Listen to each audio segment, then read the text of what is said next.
there's lawsuits claiming false imprisonment, right? Yeah. And I have talked to several attorneys in several different fields, and they all say this: if you want to leave and they don't let you leave, it is false imprisonment. I know for Danielle and I, when we were in Mexico on our trip, she had a panic attack. We wanted to leave. They ended up talking us into staying. But I remember feeling at that moment where I'm like, I don't have my passport. I don't have an ID. I don't have money. I don't have anything. Like, I actually can't leave unless they give that to me because I'm in Mexico. What am I going to do? Run out of this resort that we're in without any ID or money and just tell someone I've been held captive by a reality show? Right. Like, so that was my first feeling at the time, that like, I'm really not able to leave. And then I look back on it and I see this kind of showing itself throughout the whole pod experience and showing itself in other areas where people didn't want to film anymore. Someone wanted to leave and they were, not able to leave. So what are your thoughts from a legal perspective on the false imprisonment claims that people have made and that are also in litigation? Yeah.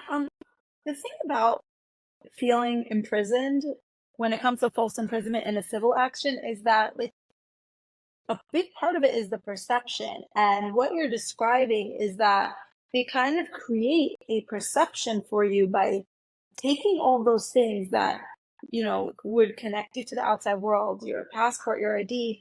They do it under the guise of, you have to commit 100% to this experience. And these are the ways you do it.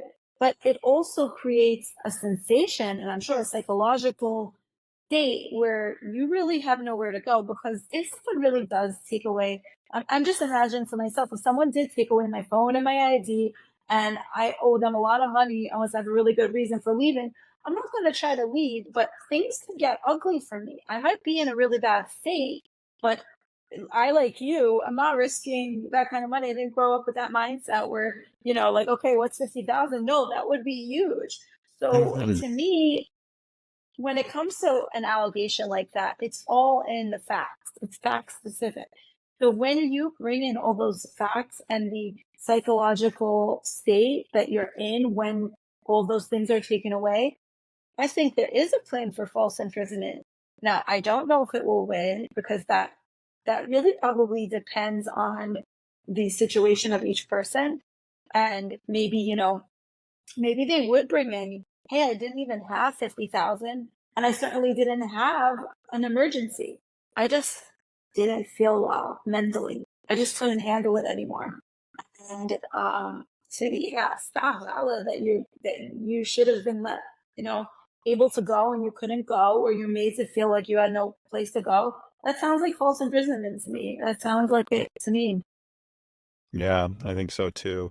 And like I said, I had thought about it there. And then when the lawsuits came and I've heard those stories, um, it's, I didn't have it nearly as bad as anyone else had it. And I hear, the stories, and I've read the, what is it, Legal 360 documentation and stuff. And I Well, just think to myself, my God, like, that is a horrible situation to be in. and I think I was mentioning this before we were recording, but I get a lot of comments on these reels where I talk about these lawsuits. And there's like this lack of sympathy for the former cast members who are suing, and this sentiment that runs like, boo hoo, you signed up for it, you signed this contract. And, it makes you think, like, why do people feel like, just because you sign it, that you really understand what it's going to be like once you're in it? First of all, how many contracts do people blindly sign every single day? Because there are contracts that are barriers to entry.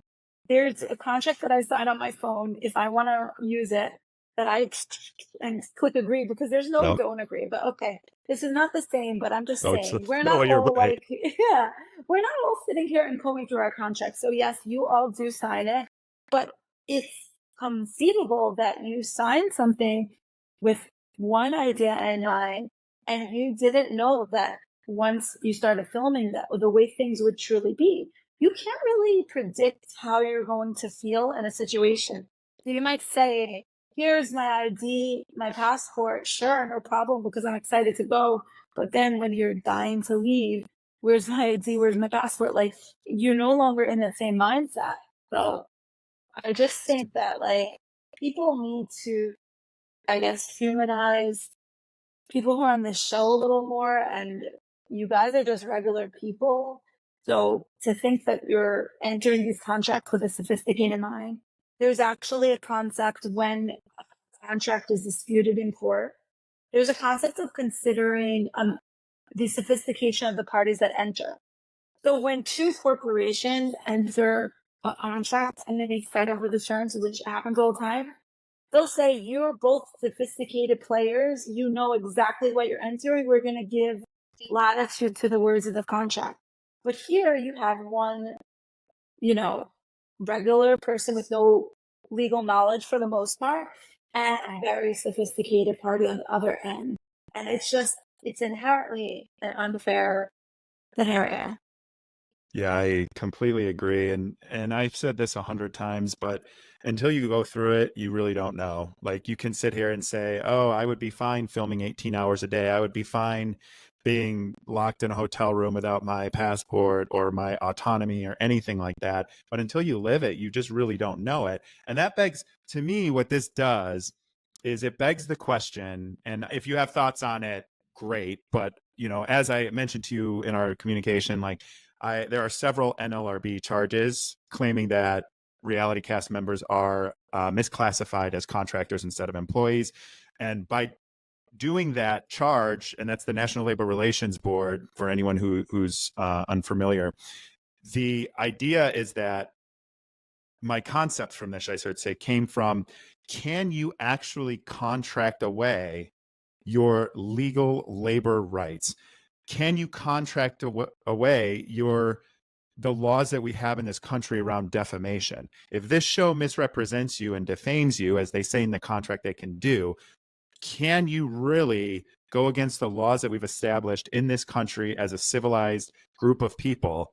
Can you really sign those away? And that's what I think is so interesting, because if you do it from the labor perspective, there's over 30 violations in the contract, according to the NLRB charge, claiming that these 30 plus things would be illegal if we were classified as employees and protected by labor law.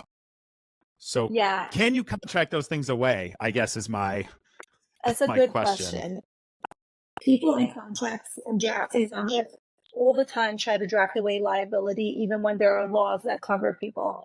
So when it comes to labor law, you actually can't really contract away your rights under labor law.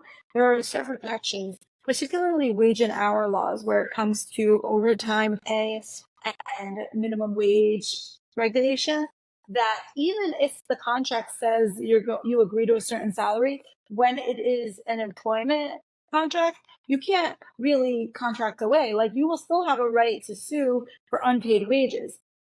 So it's a very interesting avenue when you start to look at the contract as an employment contract and your regular employees. You have a lot more protection. And then when it comes to the NDA, which says, like, you can't talk about all these things that happen. Well, if it was a workplace and if things happen that maybe violated your rights, maybe there was sexual harassment, maybe whatever happened, you actually have to be allowed to talk about those things, because labor laws Wages protect. too. Yeah, Yeah. labor laws protect you from being able to talk about those things, because talking about those things are the only ways you can make change. If you don't, like, that's how unions get formed. You need to be able to talk about unfair wages, unfair practices in the workplace. Otherwise, what it's kept under the rug. No one knows, and nothing changes. So it's really interesting to me that there are NLRV causes of action and complaints made, because if this becomes clear that your employees, they're probably going to have to rewrite this contract entirely, or they're just going to be like, okay, we're going to, we'll see you in court, because a lot of these things are not going to hold up anymore. And then you asked I me about the defamation. So that's actually interesting, because consent is a defense to defamation. So if you consent to being, something being said about you, that's a defense on their side. But I think there's nuance there too, because I was just looking at I call it the bad edit clause. And I was reading it and it sounded like you're basically saying, I agree that the nature of TV may be that I might not look good and people might not like me. I could look like the bad guy.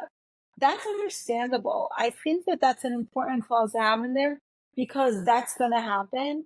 Not everybody's going to be likable. And you could be the subject of hate because you're on TV. And that's like an assumption of risk. It's a risk you choose to knowingly assume. But I think there's that. And then there's an intentional, using the filming techniques and using different clips and splicing them together to create something from nothing that ends up being defamatory and gives you this really bad image. To me, that's different. And to me, I don't know if you can necessarily consent to that because that seems like out of the scope of real. what you. Yeah. And I don't think like when you sign a contract, you imagine that. You might imagine, okay, I might look bad because I don't know how I'm going to act on TV. But you don't think they're going to make you look bad purposely. I don't think, right? That is, I'm going to listen to this and memorize it because you said it way better than any of the times I've tried to say the same thing.